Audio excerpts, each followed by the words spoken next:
चिपळूण शहरातील सुमारे 500 नागरिकांच्या रहिवासाला धोका निर्माण झाला आहे। शहरातील कांगणेवाडी, बडदेवाडी आणि गोवळकोट विभागासाठी खनिकर्म विभागातून शासनाने तातडीने 12 कोटी रुपये द्यावेत अशी मागणी माजी नगराध्यक्ष व माजी आमदार रमेशभाई कदम यांनी केली आहे। इथल्या लोकांचे 15 वर्ष पुनर्वसन नाही। घाणेकर घर ते संसारे नाक्यापर्यंत संरक्षक भिंत उभारावी।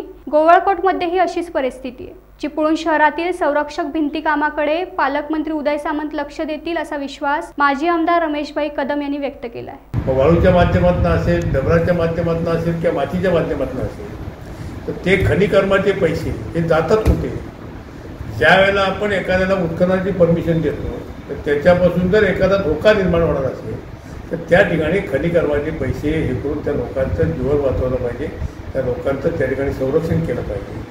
पण त्या ठिकाणी गोवळकोटची आज जवळजवळ 15 वर्ष ते त्या ठिकाणचे लोक आज मराठी शाळेमध्ये त्या ठिकाणी स्थलांतरित केलेले आहेत। शासनानं त्यांना पुनर्वसन करण्याची कुठलीही अजूनपर्यंतची पावलं उचलली नाही, तर त्यांचं पुनर्वसन केलं नाही।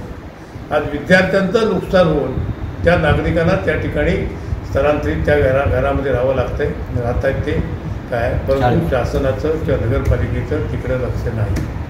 आणि म्हणून गोवळकोटची देखील संरक्षक भिंत त्या ठिकाणी होऊन त्या लोकांची जी पूर्वांपर घरं आहेत ती घरं त्या ठिकाणी सुरक्षित होण्याच्या दृष्टीनं प्रयत्न केला पाहिजे। आणि म्हणून शासनानं त्याच्यासाठी निधी उपलब्ध करून द्यावा। की पालकमंत्र्यांनी याबाबतीत संपर्क साधलेला आहे। मला वाटतं काही शनिवारी पालकमंत्री या ठिकाणी येतात असं मला समजलं, त्या ठिकाणी त्याची पाहणी करणार आहेत काय। पण ज्या संरक्षक भिंतीला पालकमंत्र्यांनी भूमिपूजन केलेलं आहे काय, तीच संरक्षक भिंत आज कोसळलेली आहे। आणि त्यामुळं खेडे तुमच्या काणेकरांच्या घरापासून ते तुमच्या संसारी नाक्यापर्यंत सुमारे नाही म्हटलं तरी 7 ते 7.5 कोटीचा खर्च ही संरक्षक भिंत त्या ठिकाणी उभी करण्यासाठी त्या ठिकाणी लागणार आहे। आणि हा निधी शासनानं त्या ठिकाणी उपलब्ध करून देऊन वरच्या ठिकाणी असणारे जे लोक आहेत हे लोकांचं त्या ठिकाणी आयुष्य वाचवावं, त्यांची मनुष्यहानी होणार नाही याची दखल घ्यावी। आणि त्याच पद्धतीनं गोवळकोटमध्ये पण जी परिस्थिती आहे ती 10-15 वर्षापासून आहे। ते लोक आज त्या मराठी शाळेमध्ये वास्तव्य करत आहेत, त्या ठिकाणची रिटेनिंग वॉल त्या ठिकाणी ही करावी। त्यालाही नाही म्हटलं तरी 3-3.5-4 कोटीचा खर्च त्या ठिकाणी अपेक्षित आहे।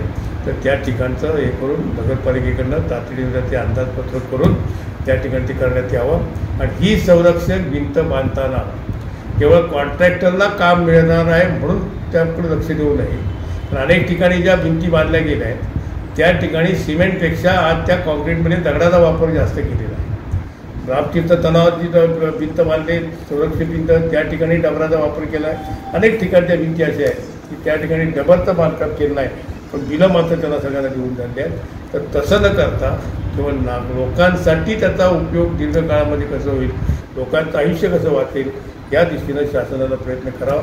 माझ्या दृष्टीनं पालकमंत्री अत्यंत कार्यक्षम पालकमंत्री आहेत, त्यांनी जिल्ह्यामध्ये चांगल्या प्रकारचा निधी अजूनपर्यंत आणलेला आहे। आणि मला खात्री आहे की उद्या ते येत आहेत त्या ठिकाणी त्या दोन्ही संरक्षक भिंतींना शासनाच्या माध्यमातून निधी उपलब्ध करून देऊन त्या लोकांचे प्राण वाचवतील याची खात्री आहे। टाइम्स डिजिटलला लाईक करा, शेअर करा, सबस्क्राईब करा आणि बेल आयकॉन दाबायला विसरू नका। Times digital.